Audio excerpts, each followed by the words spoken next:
let's dive into NFL though. Like, I want you to get us going with the NFL talk, man. With they got the draft coming up this upcoming week and stuff, man. A lot of stuff to talk about.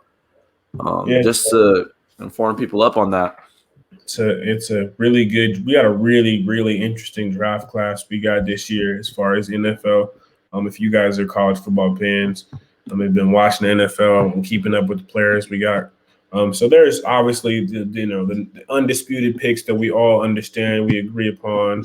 That being Trevor Lawrence going number one going number one to Jacksonville.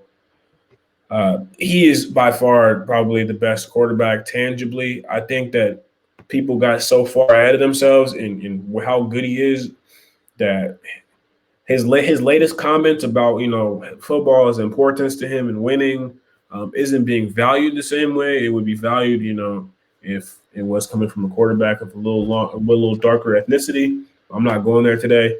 We're more focused about how how the rest of the draft board is going. So we got Trevor Lawrence going to number one to Jacksonville.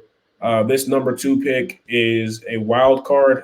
If you look at any draft board right now, you'll either see Zach Wilson or Justin Fields is at number three. And if you ask me, Zach Wilson is the quarterback that the New York Jets should take just so Justin Fields does not have to go to that organization and be the scapegoat for the New York Jets when their quarterback that they draft can't change the organization because there's no one to play with in the Jets. There was no one for Sam Darnold to play with. There's still no one for Zach Wilson to play with. They didn't sign anyone free agency that was a major splash. Their head coach isn't attractive to anybody, so I don't see. And nobody likes him, bro. They have no history of winning or being effective, so I don't see why anyone is in a rush to go to the Jets.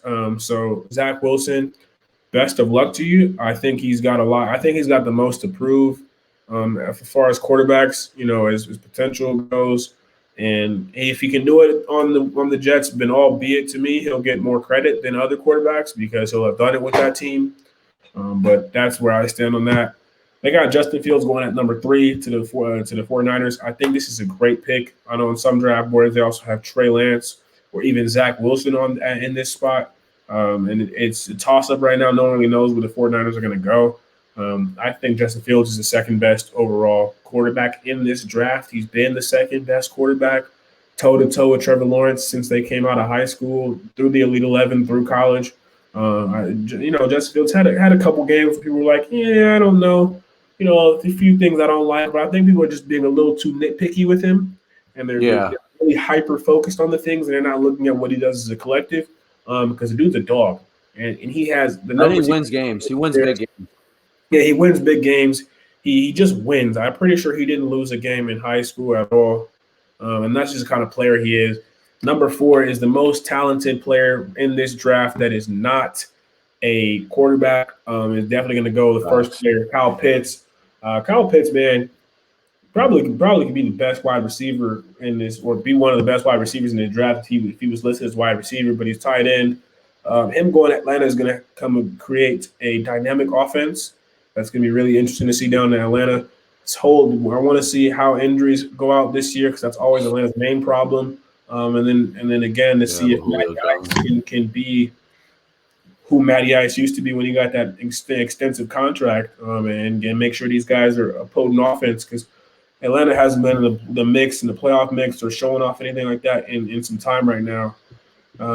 Another major pick is Jamar Chase at 6. That guy shocked the world in the national championship game, putting up 9 catches for like 200-some yards and 2 TDs.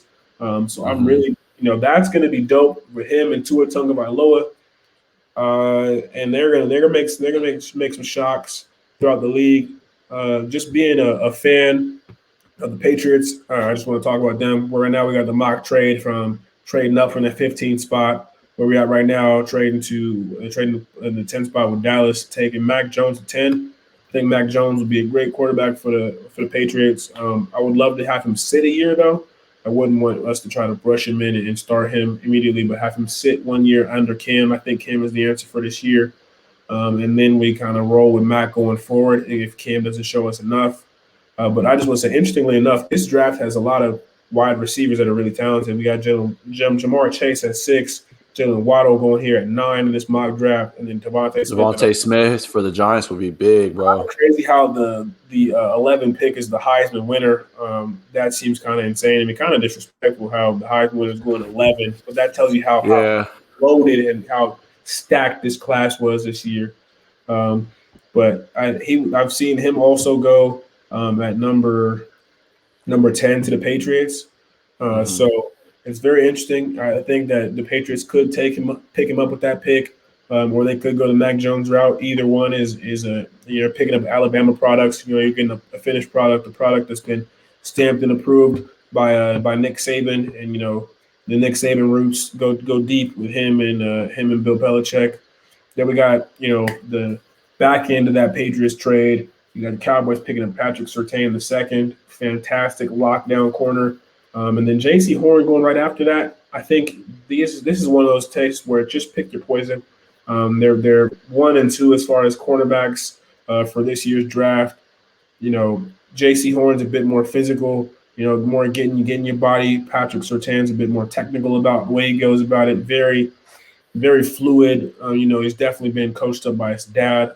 So it's going to be a very interesting draft. And a lot of teams are really focusing on what their needs are specifically this year, and they're doing a great job with that. And there's just a lot of talent in this draft as a whole. Just in the top 10, top 15 picks. Each guy is going to make an impact on their team. As long as they're avoiding injuries, of course.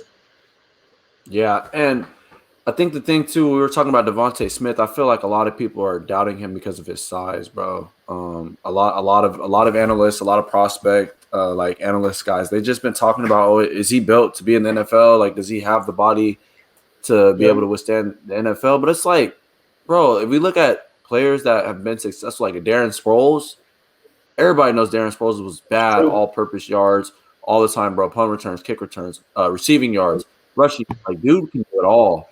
And I kind of see that out of a guy like Devontae Smith. He might not be as all-purposeful, but the dude is fast and quick and gets to his routes and gets to his spots fast, bro. So I feel like he'll be really up there, especially for a team like the New York Giants. If projected to get him, bro, like that would be another big target for Daniel Jones to even target after. And with also Saquon coming back, got Sterling Shepard and the new additions on the team, bro, they'll be pretty solid, bro. And Evan Ingram still, like, that team would be pretty solid, I feel like.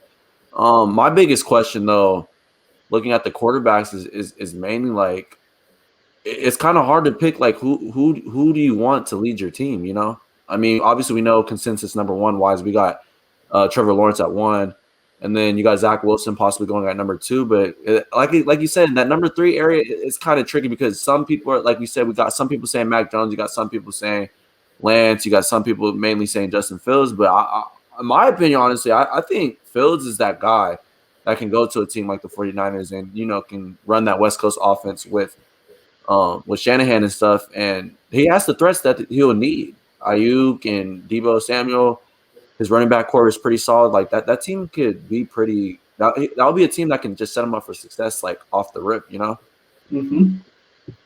Yeah, so it'll be pretty interesting. Yeah, no, it's definitely interesting this year. You know what I'm saying? The draft is always interesting, and these are all projected and possible trades. Right. I wouldn't be surprised to see, Atlanta might trade their spot if they're not interested in picking up Kyle Pitts and want to get a quarterback that they feel someone else is going to pick up. That's definitely a possibility. I could see them taking a guy like Trey Lance and just surprising people. That's kind of a move. Yeah. Again, with the drafts, you never know what's coming, man. And if you see anything with the days leading up to the draft, players can rise and fall. Things like the Larry Tunsil Act, can happen. That was crazy. You never know, man. So we're gonna keep my eyes glued on it and can't wait to see the actual draft and see where the players go and see, what we get excited to look forward to for next season. Yeah, facts. You want to wrap us up?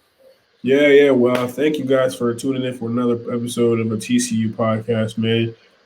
Next episode, we're probably going to have our draft coverage, going over the picks that we didn't see coming, the picks we did see coming, picks we agree with, picks we don't agree with. and all that good stuff. Also, with keeping up with the NBA, we've got a lot more NBA games coming up this year. You know what I'm saying? AD just came back tonight, so we're gonna have a lot to talk about next week. We also, just before we wrap this up, we're going to just say, quick, our thoughts and prayers are with the family of Terrence Clark. He did pass away today. So we didn't want to end the podcast without making sure that his family knew that our condolences are with them, and that we have their prayer. They are in our thoughts through this hard time. And with that being said, thank you guys for tuning in to another episode of the Checkup Podcast, and we'll see you next week.